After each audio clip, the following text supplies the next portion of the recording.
It was Friday, the 24th of October, 1890, in Priory Street, North London. Late afternoon was giving way to evening. The city was entering that hour when lamplight began to matter, when wheels on the road sounded sharper, when a crying child or a sudden footfall could travel farther than one expected. In one house, tea had been arranged.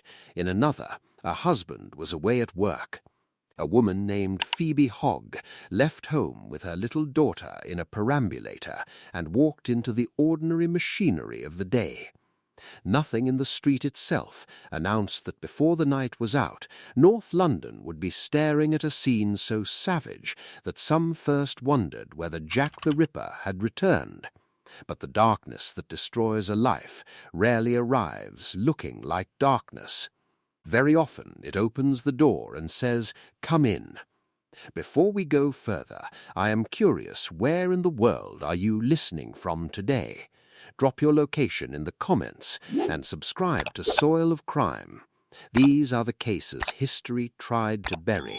These victims deserve witnesses. Life before the crime. The woman waiting at the center of this story was born Mary Eleanor Wheeler on 26 March 1866 in Itham, Kent. Even here, it is worth pausing, because the historical record gives us a face more readily than it gives us a soul. She was described as a young woman of striking appearance, about 5 feet 6 inches tall, with russet hair and blue eyes. She did not come to public attention as a servant, a factory girl, or a wife buried in obscurity. By the accounts that survive, she moved through life supported by men, and later took the surname Pearcey from John Charles Pearcey, a carpenter with whom she had lived.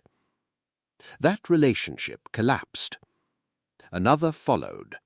That man was Frank Hogg, a furniture remover.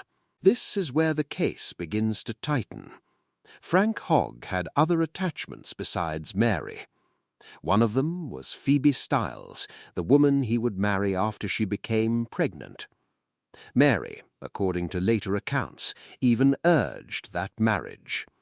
There is something bleakly Victorian in that arrangement: desire, compromise, humiliation, and the public performance of propriety, all tied together in one domestic knot. Now, I want you to picture Mary not as a legend, not as the lurid figure later newspapers enjoyed exhibiting, but as a woman in furnished rooms, living under the pressure of jealousy, dependence, and wounded pride. Understanding is not forgiveness. It is simply the first duty of honest history. The victim at the heart of this story was Phoebe Hogg, born Phoebe Styles, a married woman, a mother, and by the surviving reports 31 or 32 years old at the time of her death. She lived with her husband at 141 Prince of Wales Road. Her little daughter, named Phoebe Hanslope Hogg, was only 18 months old. In some retellings, the child is reduced to an afterthought, a detail tucked behind the more sensational murder of her mother. That is not how we will tell it here. A woman was killed, yes, but a child was also carried into that violence and never brought back from it. What do we actually know of Phoebe? Not enough. And that lack matters. We know she was a wife in a difficult marriage. We know she had reason to suspect her husband's faithlessness, because the woman who would kill her was no stranger but part of that intimate circle of betrayal. We know she left her home on the afternoon of 24 October with her child, pushing the perambulator herself, and went to 2nd Priory Street after receiving an invitation. That ordinary act, answering a note, taking one's child, paying a call, became the last ordinary movement of her life. No preserved record gives us her final private thoughts. No inquest phrase returns her voice to us in full. History has saved the court, the blood, the street, the scandal. It has saved far less of Phoebe's inward world. That silence is part of the tragedy. And yet some things endure. At her funeral, she and her daughter were placed together in one coffin. The plate recorded them with cruel efficiency. Phoebe Hogg died Oct. 24, 1890, aged 32 years. Also Phoebe Hanslope Hogg died 24th Oct, aged 18 months, daughter of the above. There it is a mother and child reduced by brass and burial custom to a handful of lines, though each had a full claim on life. This, for me, is the detail that changes everything. When a case becomes famous, it is usually the killer who survives in memory. The dead deserve better than that. The world they inhabited, Victorian London, was a city of closeness and concealment. Respectability could be performed from behind a curtain, and ruin could sit quietly in the next room. A woman's social worth was tied to marriage, domestic order, and appearances that neighbours could read like evidence. A furnished room, a caller at the door, a child in a pram, a man seen entering the wrong house too often, all of these were part of a public language of judgment. Let us be honest for a moment that society did not merely witness private suffering. It frequently trained people to disguise it. In this case, the great Victorian idol was respectability, and it failed everyone. Frank Hogg attempted to balance marriage and infidelity. Mary Pearcey lived in the unstable territory between dependence and possession. Phoebe Hogg moved through a world in which a wife might be expected to endure humiliation quietly rather than explode it into scandal. And once the crime came to light, the crowd that gathered for the funeral demonstrated something equally revealing. Public morality in that age could be theatrical, punitive, and merciless. It did not only grieve, it also watched. By the autumn of 1890, the triangle connecting Mary Pearcey, Frank Hogg, and Phoebe Hogg had become intolerably strained. Mary lived at 2 Priory Street. Phoebe lived with Frank at 141 Prince of Wales Road. These addresses matter because murder, especially domestic murder, is often a crime of geography before it becomes a crime of blood. People move between homes, notes are carried, visits are arranged, doors open because they have opened before. There is no forced entry in a relationship already admitted across the threshold. The prosecution later argued that on the morning of 24 October 1890, Mary sent a message by a boy inviting Phoebe to tea that afternoon. If true, then the mechanism was chillingly simple. No midnight ambush, no alleyway stranger, no elaborate deception beyond the familiar customs of domestic visiting.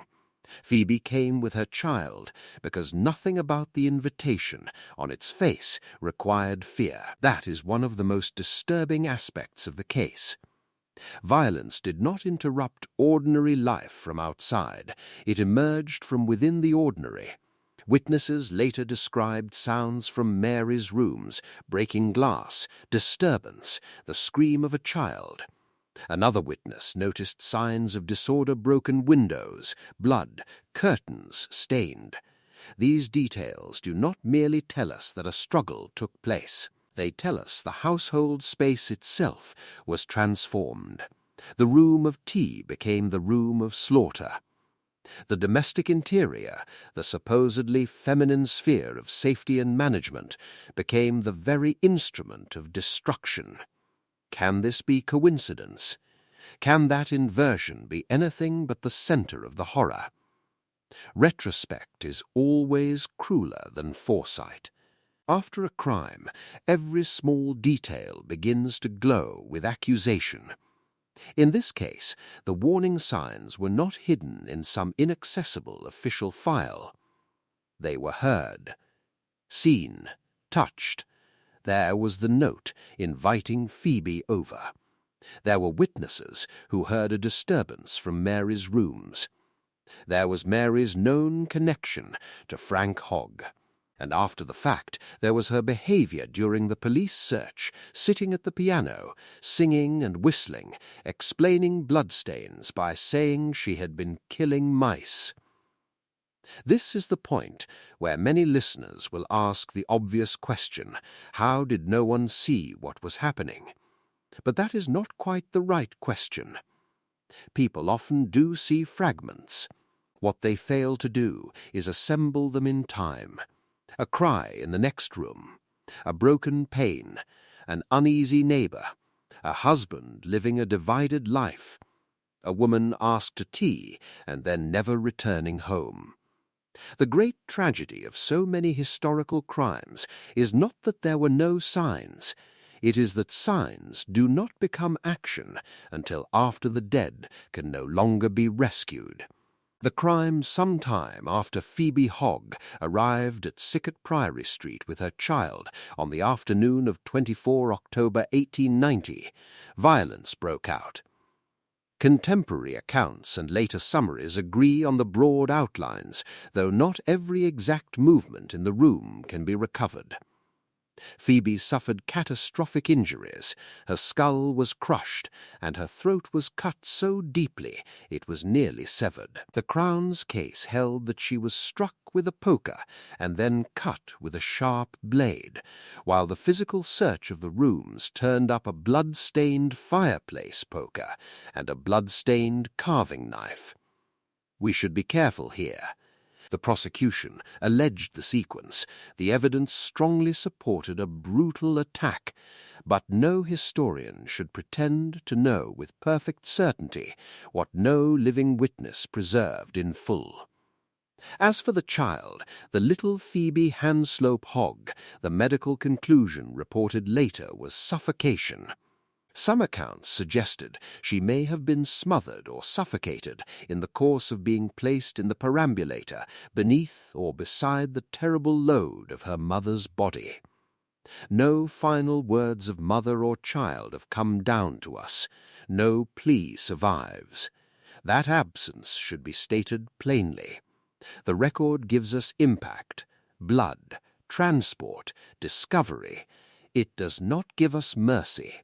What happened next is the detail that ensured the case would never fade into the category of ordinary murder. After the killing, Mary Pearcey was seen pushing a heavily loaded perambulator through North London streets after dark. Inside or upon that vehicle had been placed the evidence of what she had done.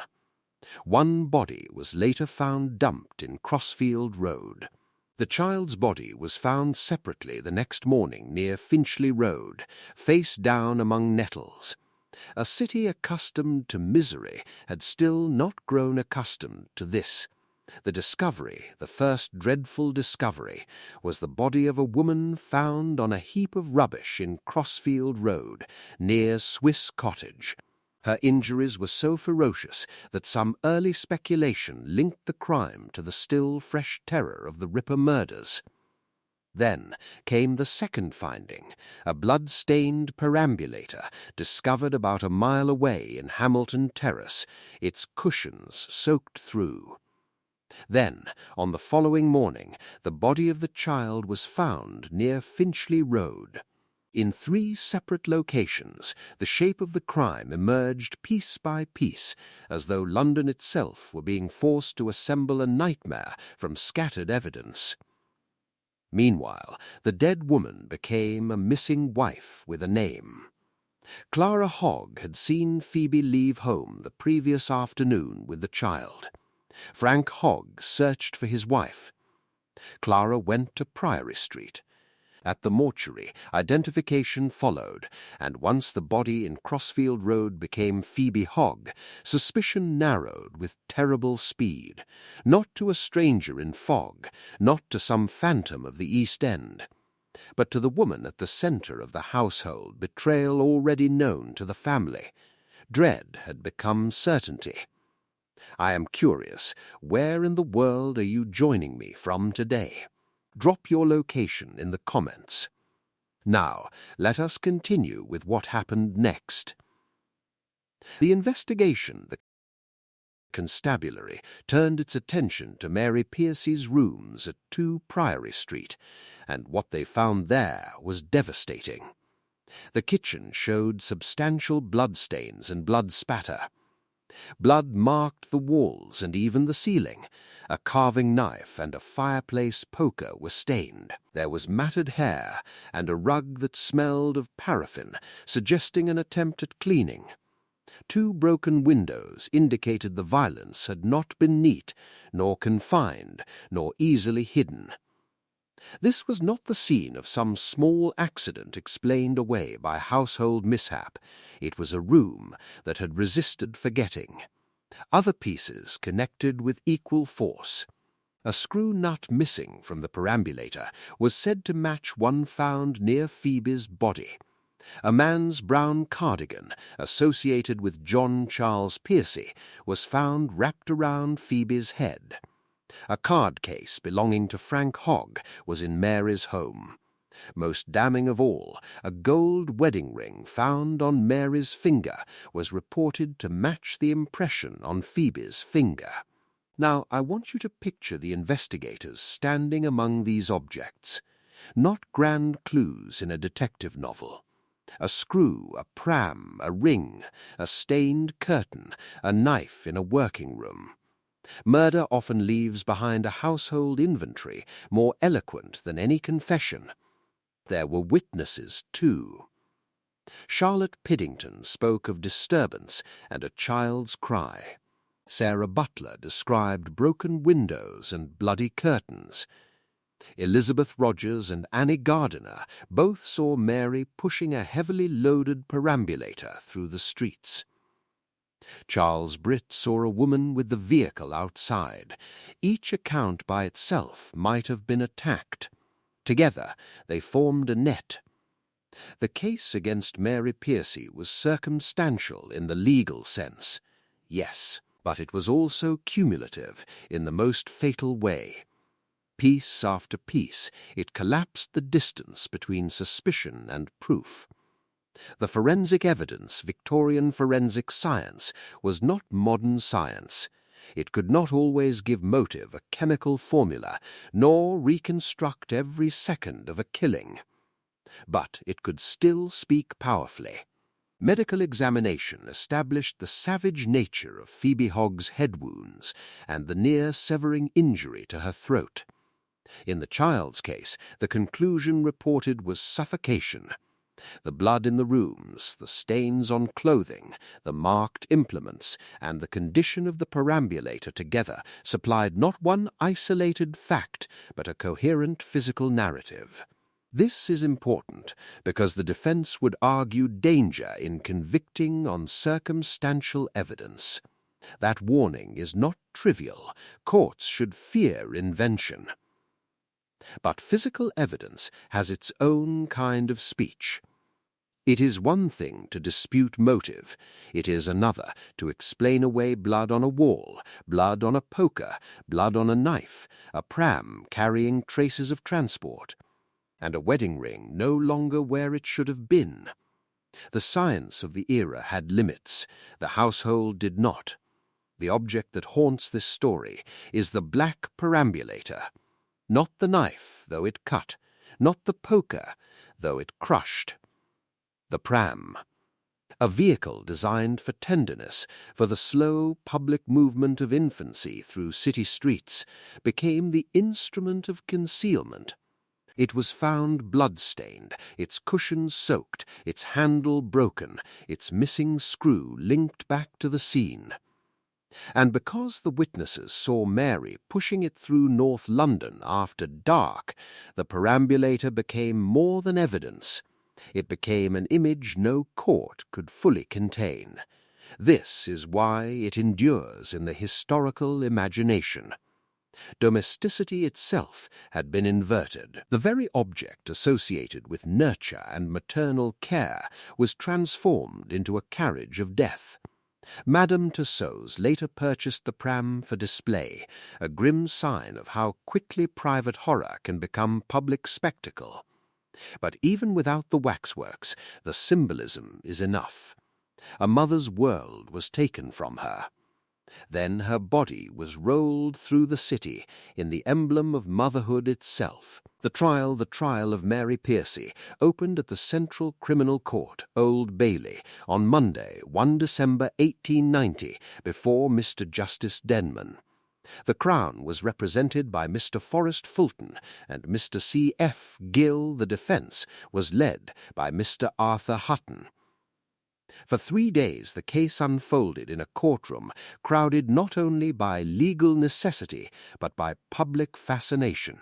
Mary entered not as an obscure defendant, but as a woman already enlarged by rumour, scandal, and press attention. This was not merely a murder trial, it was a Victorian morality play in which adultery, domestic betrayal, feminine respectability, and spectacular brutality were all put before the public at once. The prosecution's theory was stark. Mary had sent for Phoebe by note, lured her to her rooms, killed her there, cut her throat, and used the perambulator to dispose of the body. Witness after witness strengthened that structure.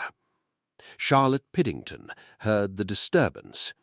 Sarah Butler saw bloody curtains and the aftermath within the rooms. Elizabeth Rogers and Annie Gardiner saw Mary pushing the heavily laden pram through the streets.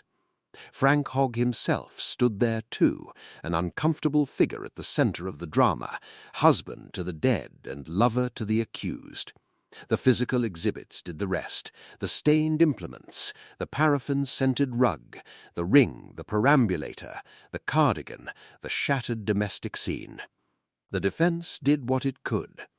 Arthur Hutton argued that the case was circumstantial and dangerous. He pointed to the risk of drawing fatal conclusions without direct eyewitness testimony of the act itself.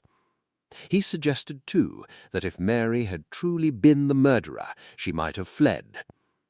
That argument has a certain formal logic, but history is full of killers who do not flee immediately, either from calculation, shock, denial, or the mistaken belief that ordinary composure can outlast evidence.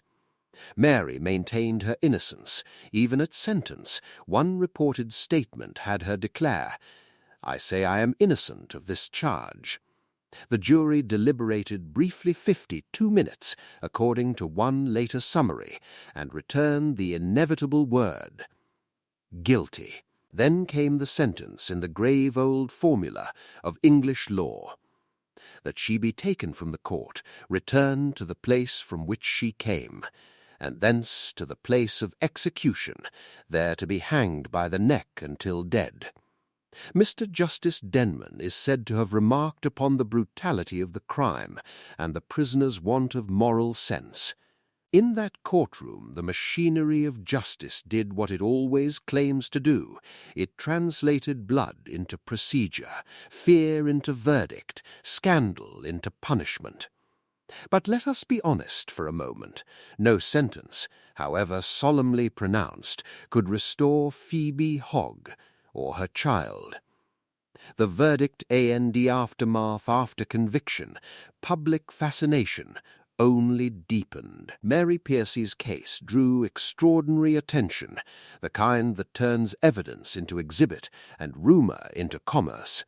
She would later be displayed in wax at Madame Tussauds, and the objects associated with the crime, including the pram and items from her kitchen, were drawn into that macabre afterlife.